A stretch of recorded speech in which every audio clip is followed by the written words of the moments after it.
Salam, perenungan firman Tuhan berjudul Adakah Keselamatan di Luar Yesus? Yohanes pasal 3 ayat 17-18. Sebab Allah mengutus anaknya ke dalam dunia bukan untuk menghakimi dunia, melainkan untuk menyelamatkannya oleh dia. Barang siapa percaya kepadanya tidak akan dihukum. Barang siapa tidak percaya, ia telah berada di bawah hukuman, sebab ia tidak percaya dalam nama Anak Tunggal Allah. Saudaraku, keunikan dan keeksklusifan kekristenan adalah bukan kita yang mencari Allah, tapi Allah yang mencari manusia. Di dalam kitab Kejadian pasal 3, tatkala manusia jatuh dalam dosa, Allah yang mencari mereka. Nah, itulah yang dikatakan bahwa Allah berinkarnasi menjadi manusia supaya menyelamatkan manusia melalui pengorbanannya. Sehingga kekristenan bukan sekedar way of life, sebuah tuntunan hidup, jalan hidup. Contoh, tidak boleh memaki orang, tidak boleh membunuh orang, tidak boleh gosip, berzina. Karena hukum moral agama manapun punya itu. Tapi kekristenan dalam keeksklusifan dan keunikannya adalah way of truth, sebuah jalan kebenaran. Nah, jalan kebenaran itulah yang berkata bahwa tidak ada keselamatan di luar Yesus. Mengapa? Ada 3 kebenaran yang mau saya sampaikan. Kenapa iman Kristen berkata tidak ada keselamatan di luar Yesus? Yang pertama, kasus dan dalilnya. Bagaimana dengan orang yang tidak percaya Yesus? Sampai dia mati, dia pernah dengar tentang nama Yesus, selamat enggak? Tidak. Di dalam ayat 18 berkata bahwa dia telah berada di bawah hukuman. Dan dia tidak percaya akan nama Anak Tunggal Allah. Siapa nama Anak Tunggal Allah? Yesus Kristus. Jadi orang yang tidak percaya sampai matinya tapi pernah dengar tentang nama Yesus, Alkitab berkata tidak selamat. Itu prinsip pertama. Nah, seiring dengan itu, kitab Roma, Paulus menulis dalam Roma 3 ayat 23 bahwa upah dosa adalah maut. Jadi orang yang ada di bawah hukuman adalah dalam maut, sedang dia sekarang berjalan menuju neraka. Sehingga kalau dia tidak disadarkan, dia tidak menerima Injil, maka dia akan masuk dalam kekekalan neraka itu. Roma 6 ayat 23 juga berkata bahwa sebab upah dosa adalah maut, tetapi karunia Allah ialah hidup yang kekal. Semua orang telah berbuat dosa. Jadi kita dikandung, kita ada, kita semua berbuat dosa. Daud berkata dalam Mazmur 51 ayat yang kelima, sesungguhnya dalam kandungan ibuku aku diperanakan, dalam dosa aku dikandung ibuku. Jadi kita ini sudah ada di dalam hukum dosa.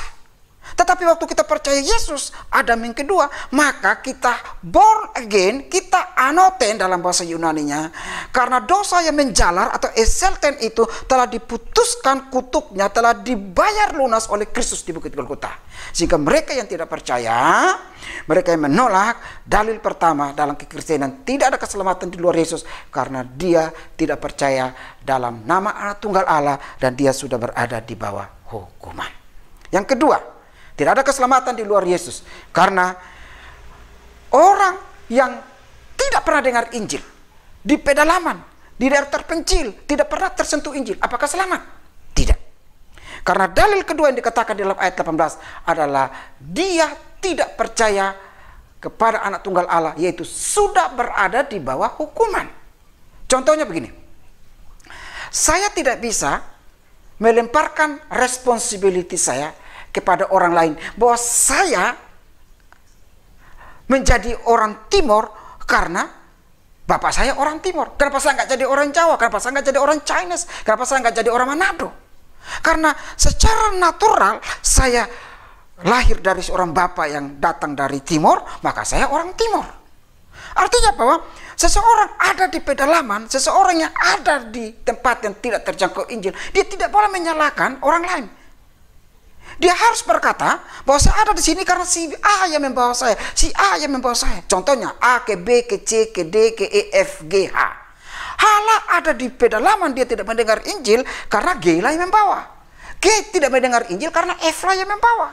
Jadi secara responsibility kita tidak bisa berkata bahwa saya tidak dengar Injil karena orang lain. Tetapi kita bertanggung jawab terhadap diri kita sendiri. Jadi dalil kedua, tidak ada keselamatan di luar Yesus.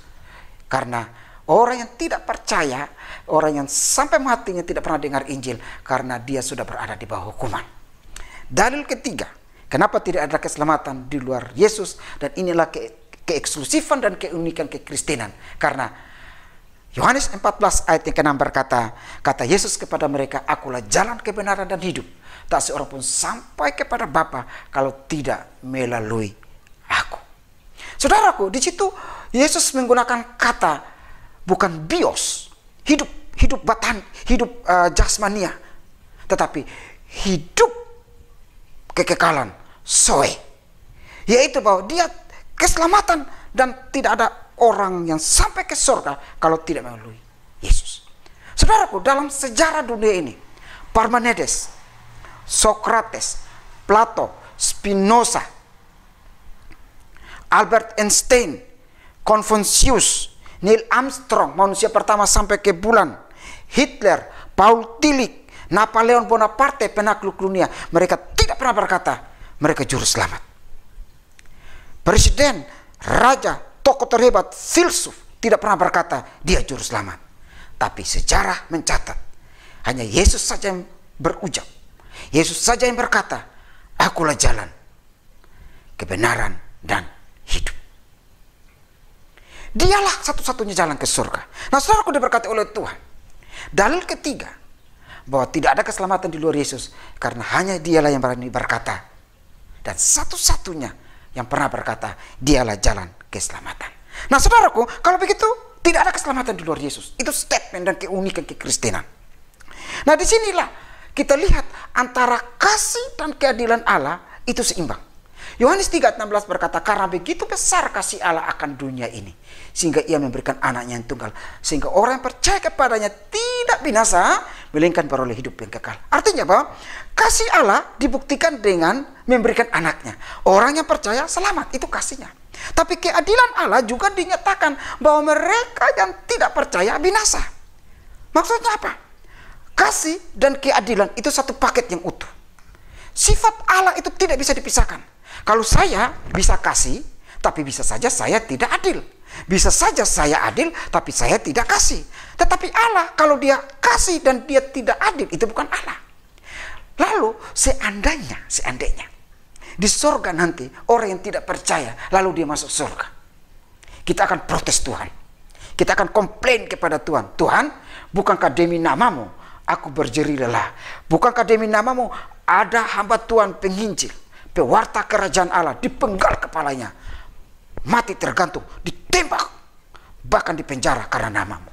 Kita bilang begini, Tuhan, kau tidak adil. Engkau punya kasih, tapi tidak punya keadilan. Kita akan komplain Tuhan. Tetapi Yohanes 3:16 hebat, yaitu bahwa karena dia adil, maka dia kasih. Karena adil dan kasih satu paket, maka saya yang percaya dibuktikan dengan kasihnya pasti selamat. Tapi karena dia juga adil, maka dibuktikan keadilannya. Engkau yang tidak percaya, engkau tidak pernah dengar Injil, engkau menolak namanya, engkau menghujat namanya, engkau membenci namanya, maka binasa, kekal, apolestai, destroy di dalam neraka. Yohanes 3:16, binasa itu adalah apolestai, kebinasaan dalam neraka yang kekal. Oleh karena itu Bapak Ibu diberkati oleh Tuhan. Saudara-saudaraku, sesungguhnya tidak ada keselamatan di luar Yesus. Jika berita tentang keselamatan di dalam Yesus itu gertakan, itu cuma hanya sebuah tipu-tipuan, maka betapa hinanya kekristenan. Karena apa? Untuk apa Yesus perlu mati di Kalvari? Untuk apa Yesus perlu sempoyongan, tertatih-tatih, terseok-seok, membawa salib, di dalamnya dosa kita ditanggungkan? Untuk apa dia menderita? Mahkota dur dicampakkan kepalanya, dan dia harus menderita karena dosa itu. Kalau berita tentang keselamatan itu hanya sebuah gertakan, maka kekristenan, darah Kristus yang mahal, tidak ada harganya. Tetapi berita tentang keselamatan mahal harganya, tapi gampang dan murah untuk ditemui bagi orang yang percaya. Oleh sebab itu, tatalah hidupmu secara apik dan bijaksana. Tetap hidup dalam iman kepada Yesus sampai engkau menutup mata, karena tidak ada keselamatan di luar daripada Kristus selain di dalam Yesus yang adalah satu-satunya juru selamat. Tuhan memberkati kita. Shalom.